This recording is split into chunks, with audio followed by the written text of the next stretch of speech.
Bonjour Éric Delannoy, président du cabinet de conseil Tenzing, bonjour. Bonjour.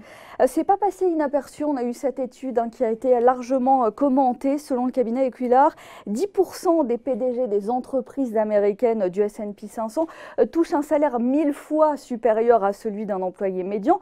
Mais surtout, et c'est un chiffre aussi qu'on a retenu, les grands patrons gagnent en moyenne 254 fois plus que leurs salariés, contre 235 en 2017. On a toujours une tendance à la hausse, alors qu'on voulait encadrer ces salaires depuis la crise de 2008. C'est tabou aux États-Unis, comme ça l'est en France? Alors oui, malheureusement, je dis malheureusement parce qu'on va pouvoir porter un jugement par rapport à ces chiffres-là. En France, on est dans les mêmes eaux, puisqu'on est aux alentours de 250 fois pour certains PDG de grandes entreprises. Il faut vraiment distinguer le SBS 120 ou les moyennes entreprises par rapport aux très grandes entreprises. Ces chiffres-là n'interviennent pas dans les moyennes entreprises. Il faut savoir qu'un patron de moyenne entreprise gagne en moyenne en France 6 000 € par mois. Il ne faut pas tout confondre, il ne faut pas faire un amalgame complet entre gros salaire et patron. Oui, ça n'a rien à voir. Dans toute, oui, on est sur un tout petit marché. Oui. On est sur un tout petit marché de quelques personnes qui prétendent d'ailleurs avoir un marché international des grands patrons. On a eu des polémiques à répétition. On va quitter les États-Unis parce que vraiment, bon, c'est à peu près de toute façon les mêmes questions se posent.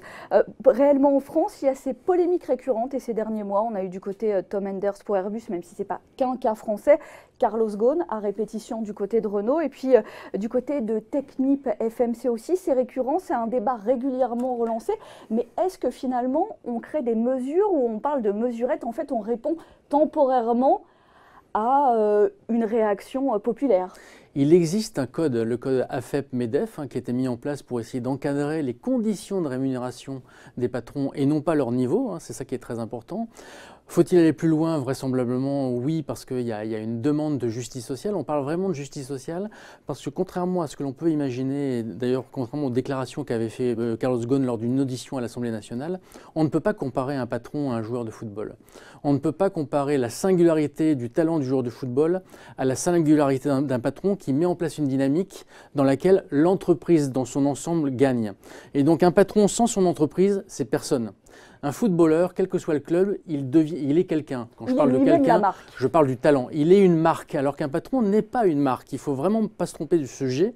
Un patron, c'est quelqu'un qui est capable d'entraîner un collectif, d'avoir une vision, de redresser certainement une entreprise. Mais sans ses salariés, il ne pourra jamais le faire. C'est à partir de cela qu'on parle de justice sociale et c'est pour ça que l'encadrement qui doit être fait, c'est cette correspondance entre la valeur qui est distribuée à un patron au regard de la valeur qui est distribuée à l'entreprise par rapport à ce qu'elle crée. D'où cette polémique dernièrement du côté de Technip FMC parce qu'on a regardé les résultats et là, comme il y a une inadéquation entre ce que le patron a réussi à faire et à mener et la réalité? Typiquement, quand on parle de cette correspondance, cette corrélation entre l'entreprise et son dirigeant, c'est de faire en sorte, par exemple, de ne pas valoriser ou de ne pas augmenter un patron pour lequel les performances de l'entreprise seraient extrêmement médiocres. Comment peut-on prétendre dire à des salariés « on va se serrer la ceinture, on va même mettre en chômage technique une partie d'entre vous, et puis il faudra se serrer la ceinture sur l'évolution des salaires, ou au maximum on vous augmentera de 1% par an », quand on sait que 15% des grands patrons ont vu leur salaire augmenter alors que la performance de l'entreprise baissait, et augmentation allant de 10 à 30%. En termes de justice sociale, voire de morale, ça pose un sujet. Donc on n'est pas tellement sur le niveau, on est sur la dynamique à mettre en place pour distribuer la valeur. Quelle est la répartition de la valeur à mettre en œuvre? Ensuite, on peut approcher les choses encore d'une autre manière. L'autre manière, c'est le risque que prend un patron et la rémunération de ce risque.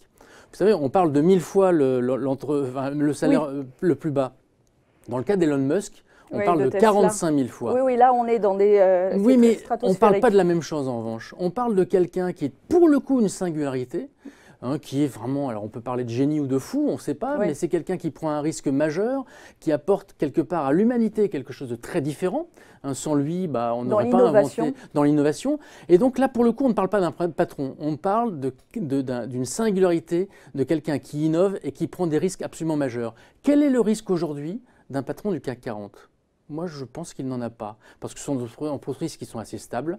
Ce sont des personnes qui sont prises dans des cercles et des réseaux dans lesquels, de façon, s'il perdait son job, il le retrouverait tout à fait un autre job. Et on parle de pantouflage quelquefois, et ça peut être aussi dans l'administration. Bref, la rémunération du risque, elle est aussi très en décalage par rapport à la rémunération qu'on leur donne. Qu'un patron qui a créé une innovation majeure soit rémunéré très fortement, ou qu'un entrepreneur réussisse et qu'il en ait les fruits, ça ne me choque pas. Il y a une logique. Mais alors, est-ce que parmi les mesures, parmi les avancées, est-ce que la bonne piste, ce serait justement d'aller du côté des actionnaires? Est-ce que eux, ils ont quelque chose justement à pousser dans cet encadrement et des rémunérations? Est-ce que les investisseurs, les actionnaires doivent prendre justement la mesure de ces rémunérations et de cet encadrement? Vous savez que les actionnaires de Renault avaient voté contre à 54% pour l'évolution de la rémunération de Carlos Ghosn, qui a néanmoins été revalorisé. Ça veut dire qu'aujourd'hui, effectivement, il faut se poser la question du pouvoir des conseils d'administration et du pouvoir des actionnaires dans la formation des salaires des grands patrons. Il existe déjà un comité de rémunération. Oui, c'est un levier très important pour partir de données objectives qui concernent l'entreprise. Encore une fois, l'important, c'est de mettre en rapport la performance et la dynamique sociale de l'entreprise au regard de l'évolution du salaire du patron. Il ne s'agit pas de mettre des plafonds, de se dire c'est pas bien de gagner 5 millions d'euros ou c'est pas bien de gagner 10 millions d'euros. Se pose une question morale derrière sur l'accumulation de richesses et ce que ça dit en termes de pouvoir et de reconnaissance sociale. Mais le sujet n'est pas tellement là au départ. Le sujet est de mettre en cohérence la dynamique de la société avec le salaire de son patron. Seuls les actionnaires, seul le conseil d'administration à travers les actionnaires à travers le conseil d'administration ont la possibilité de jouer cette dynamique-là et de connaître cette dynamique-là. Donc il faut renforcer leur pouvoir et interdire un certain nombre de cumuls insupportables que sont les retraites chapeau et les clauses de non-concurrence. C'est ça, parce qu'en fait, ça touche quelque chose de très large. Quand on parle de rémunération des patrons, c'est très global. C'est d'ailleurs pour ça qu'on a du mal à les comparer, en fait. Parce que quand on voit le rapport, par exemple, le portefeuille d'action, les retraites chapeau. Vous savez qu'au Danemark, ce rapport de 1 à 250, il est de 1 à 48. Oui, donc on est dans une autre mesure. On est dans une autre dimension. Simplement, au Danemark, dans les pays du Nord en général, on sécurise le salaire contre l'aléa, l'aléa étant les stock options. En revanche, quand on parle de 250 fois, on remet les retraites chapeau, on remet les stock options. C'est un ensemble. Donc la comparaison est très compliquée à faire.